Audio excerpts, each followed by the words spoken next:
When Gilligan's Island first set sail in 1964, no one expected that a light-hearted sitcom about 7 stranded castaways would become one of the most iconic shows in television history.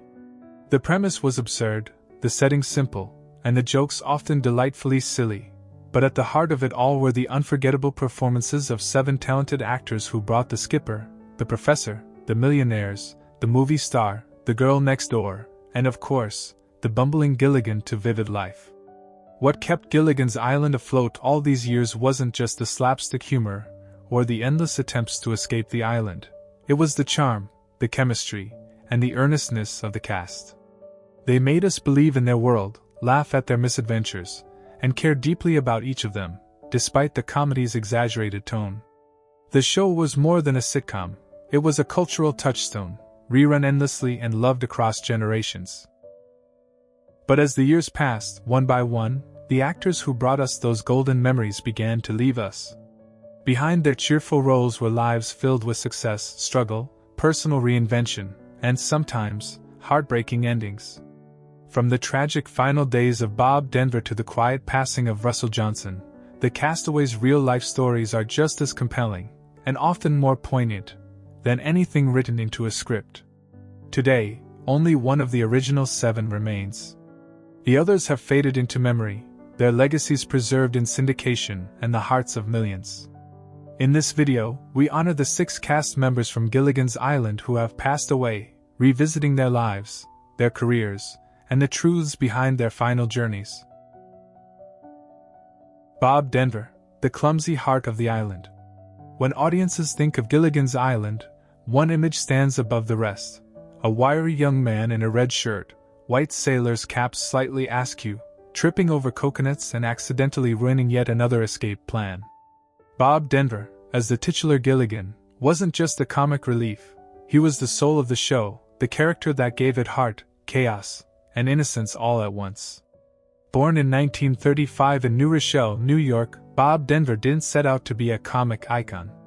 After studying law, he drifted into acting and found early success as Beatnik Maynard G. Krebs in The Many Loves of Dobie Gillis. But it was Gilligan's Island that made him a household name. His portrayal of Gilligan was slapstick genius, part chaplain, part child, part accident-prone best friend who meant well but never quite got it right. Off-screen, Denver was a complex figure. He often felt frustrated by being typecast and struggled to break free of the Gilligan persona. Despite those challenges, he remained devoted to his fans, frequently appearing at conventions and talk shows. In later years, he ran a radio station with his wife and stepped away from the Hollywood spotlight, choosing a quieter life in West Virginia. Health problems haunted his later years. In 2004, he underwent cancer surgery, and complications from pneumonia followed.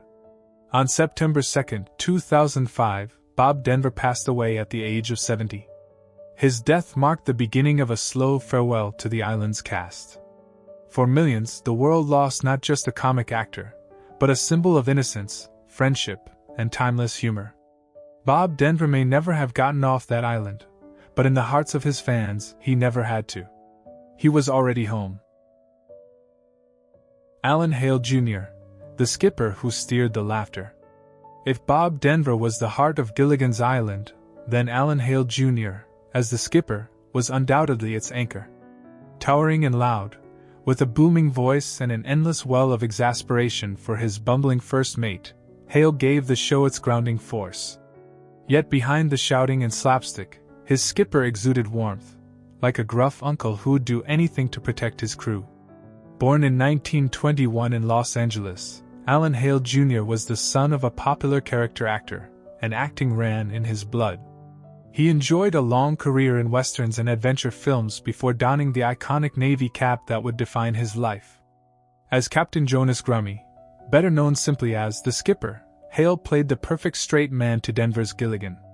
Whether chasing him around the lagoon or shaking his fist in frustration, he did it with the timing of a vaudeville pro and the soul of a soft-hearted giant.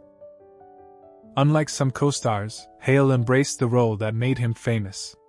He made countless public appearances in costume, delighted children with his presence, and even opened a restaurant where he was affectionately known as The skipper. For him, the fame wasn't a burden, it was a gift to be shared. In the late 1980s, Hale was diagnosed with thymus cancer.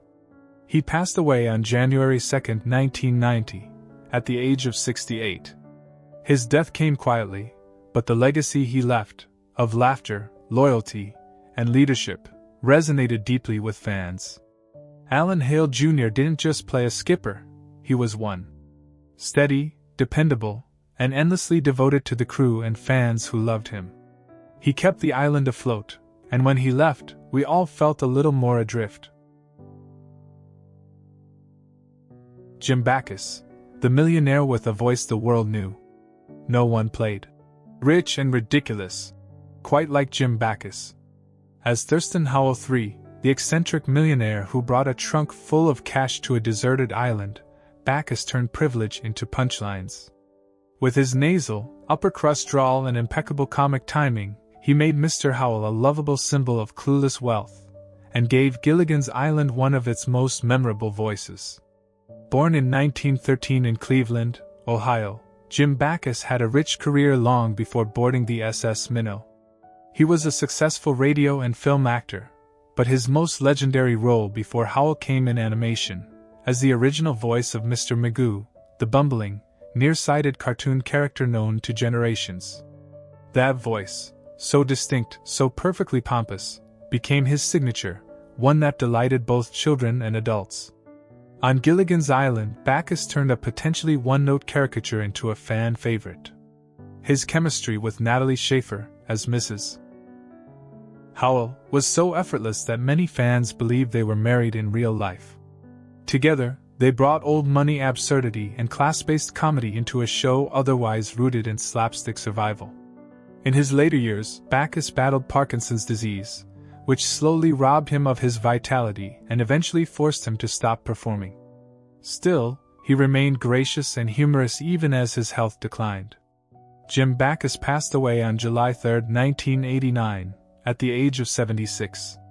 His death marked the loss of a voice, literally and figuratively, that had shaped American comedy for decades. He left behind a legacy not just of laughs, but of transformation. He proved that a man could play pompous, selfish, and silly, and still win hearts with a wink, a grin, and a perfectly timed "Lovey, dear." Natalie Schafer, the glamorous first lady of the island. Draped in pearls and perfectly coiffed, Natalie Schafer's portrayal of Lovey Howell, the ever-so-refined millionaire's wife, brought elegance, vanity, and razor-sharp wit to Gilligan's Island. With every "Thurston, darling," she added a layer of comedic class to the show's eccentric cast. But behind the lacy gloves and socialite charm was an actress whose real life was far more private and quietly impressive.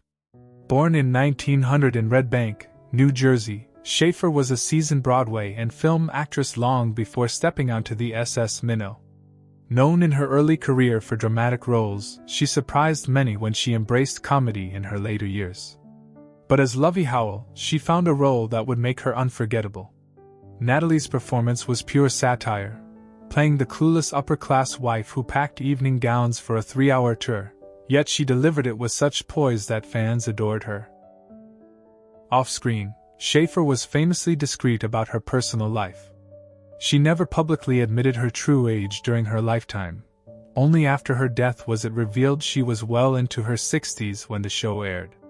She lived comfortably, investing wisely in Beverly Hills real estate, and left much of her fortune to cancer research and to her loyal dog's care. Schafer passed away on April 10, 1991, from liver cancer, at the age of 90. Though she lived much longer than her dainty on-screen persona might suggest, her passing marked the end of a kind of old Hollywood elegance rarely seen in sitcoms.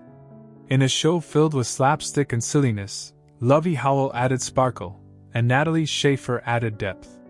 She made us laugh not by mocking wealth, but by embodying it so completely that it became endearing.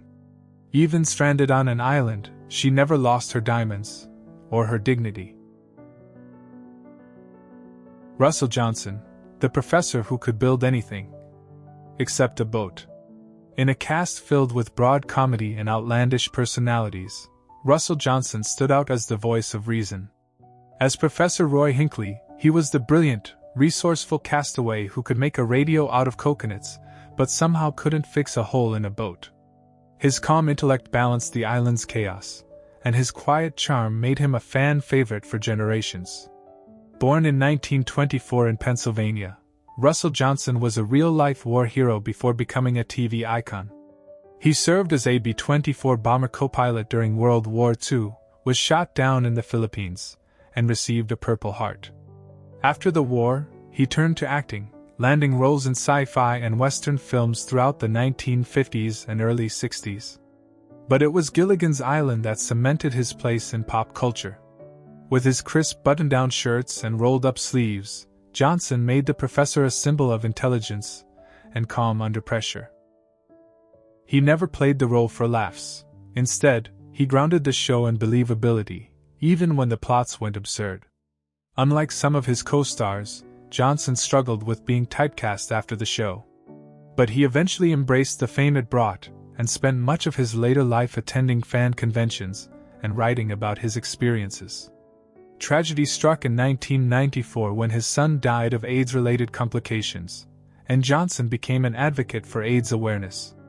Russell Johnson passed away on January 16, 2014, at the age of 89 from kidney failure. His death marked the end of an era, the loss of the show's brain, its moral compass, and one of its most beloved personalities.